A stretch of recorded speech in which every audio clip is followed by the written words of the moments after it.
Dans les rapports engagement, ça va nous permettre de lister déjà toutes les pages du site. Ça peut paraître un peu confus quand on voit qu'il y a des rapports engagement et des métriques engagement. Donc je vais vous expliquer, d'ailleurs on va bien faire la distinction parce que les métriques engagement sont affichées dans plusieurs rapports.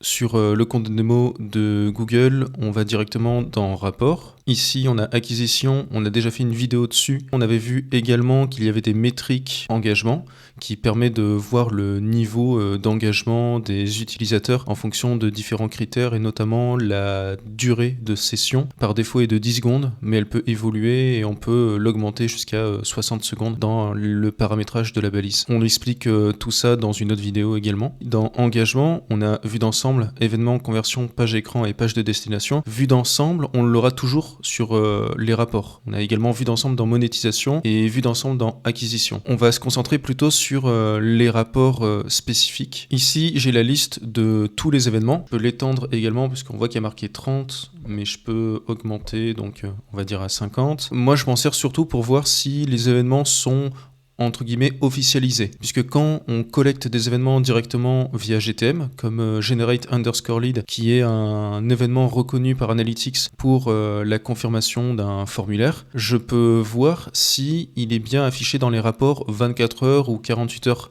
plus tard, puisque je le vois dans la partie Debug View, donc dans Administration, ensuite dans Debug View, ici, on pourra voir les événements qui sont collectés à condition d'avoir GTM avec le mode prévisualisé activé. Là, je suis sur le compte de démo, donc on a toujours la Debug View qui est affichée. Et ici, je pourrais voir Generate_Lead qui remonte si je fais des tests de mon côté. Mais pour être sûr que c'est officialisé, 24 heures ou 48 heures plus tard, je peux aller dans les rapports et voir les événements qui sont collectés. Donc dans engagement, événements, et ici, c'est les données officiel. Et à partir de là, je sais que je pourrais utiliser ces événements pour créer des tunnels de conversion. D'ailleurs, j'ai fait un visuel sur le sujet, et je vous en parle juste après. Donc on voit avec ces trois tunnels qu'on a différentes conversions, Generate_Lead, File_Download ou Purchase, et on peut choisir vraiment ce que l'on veut comme conversion. On pourrait très bien mettre une page vue en tant que conversion.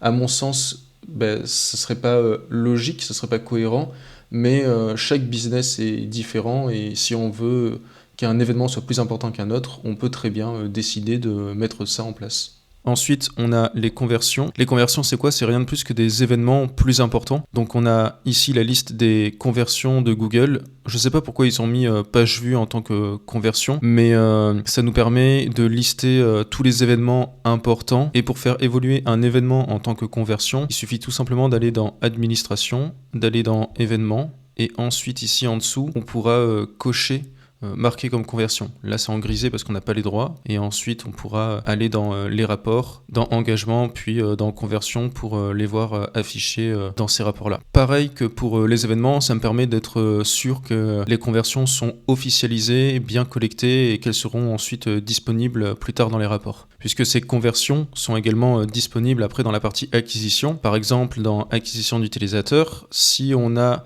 une conversion Purchase, on pourra la choisir de manière spécifique ici, en sélectionnant Purchase, et ici on aura seulement la conversion Purchase plutôt que les autres conversions. Toujours dans la partie engagement, on peut voir les pages et écrans. Donc là, c'est la liste de toutes les pages du site. Ici, je peux étendre le tableau avec plus de lignes. J'en ai pas parlé dans les précédentes vidéos parce que ça me semblait évident, mais en haut à droite, on peut changer ici la plage de date, tout simplement. On peut également appliquer des filtres de deux manières différentes. Si on veut seulement les URL qui proviennent de l'organique, donc du SEO, on va pouvoir soit ici, en cliquant sur tous les utilisateurs, ajouter une comparaison ou alors écrire par-dessus tous les utilisateurs, tout simplement. On va choisir support de la session.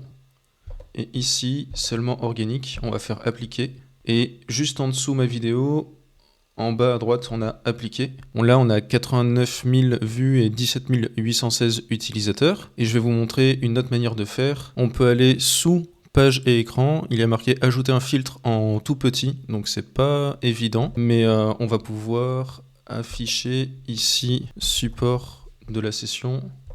Choisir organique, cliquer en bas à droite sur appliquer Et ici, on a bien le même nombre de vues et d'utilisateurs. Donc, on peut filtrer de deux manières différentes, soit via les comparaisons, soit via les filtres qui sont juste en dessous. Ce rapport-là, c'est celui qui remplace le rapport de UA dans acquisition, canaux, et ensuite on choisissait SEO et afficher les pages. Ensuite, vous avez les métriques à droite qu'on avait vu également dans la partie rapport d'acquisition pour les nouveaux utilisateurs et pour les sessions. Ici, on a les utilisateurs actifs.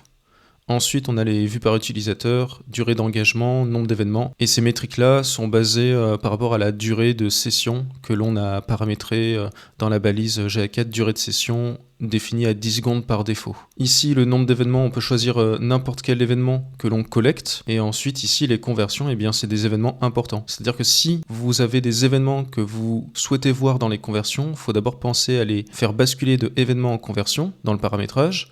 Et ensuite, vous les verrez affichés dans cette colonne et vous pourrez les choisir directement. Enfin, page de destination, ça va concerner les pages en rapport avec les annonces. Et là, on verra la liste de toutes les pages de destination. Pourquoi on a ici affiché Not Set ? Ça signifie qu'il n'y a eu aucun appel de page vue. Alors, qu'est-ce que ça veut dire concrètement ? On se base toujours sur l'événement d'avant. C'est-à-dire que si un utilisateur a consulté une première page, puis une seconde page, la seconde page, on aura collecté une page vue. Par contre, si un utilisateur a laissé un onglet ouvert sur notre site, qu'il est parti et qu'il est revenu, admettons, 1 heure plus tard, et que cette fois-ci, il a réalisé une action comme consulter une autre page, eh bien, la durée de session, elle, c'est terminé. Pourquoi elle s'est terminée ? Parce que c'est défini à 30 minutes par défaut. Je vous montre ça juste après.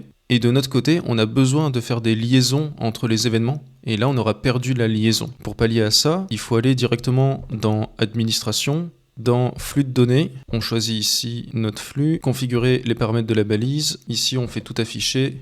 Ajuster le délai avant expiration de la session. Et ici, on voit 30 minutes. Ça, on peut le modifier si on a les droits et on peut le faire évoluer jusqu'à 7 heures, il me semble. Entre-temps, je suis allé sur un compte où j'ai les droits. Ici, on a 30 minutes. On peut augmenter jusqu'à 55 et là, heure, 7 heures. Donc, on peut l'augmenter jusqu'à 7h55. Ce qui va se passer, c'est que ça va faire baisser le nombre de notes set puisque on va faire durer les sessions sur le temps. Les valeurs NoteSet ici peuvent être réduites en jouant sur la durée de fin de session dans le paramétrage de GA4. Les rapports événements et conversions, de mon côté en tout cas, je m'en sers pour être sûr que les données sont correctement collectées et officialisées, que ce soit au bout de 24 heures ou 48 heures, et être sûr que les événements que j'ai basculés en tant que conversion sont bien affichés dans les conversions pour ensuite pouvoir les afficher dans les métriques conversion, dans les rapports acquisition, nouveaux utilisateurs et sessions. On verra dans une prochaine vidéo les rapports liés à la monétisation. Ça concerne la partie e-commerce et je vous expliquerai comment les données transitent entre notre site et les rapports de monétisation. Vous verrez, c'est une fois de plus un effet domino. D'ailleurs, je pense peut-être plus tard faire une vidéo sur tous les effets domino dans le tracking, ça peut être intéressant.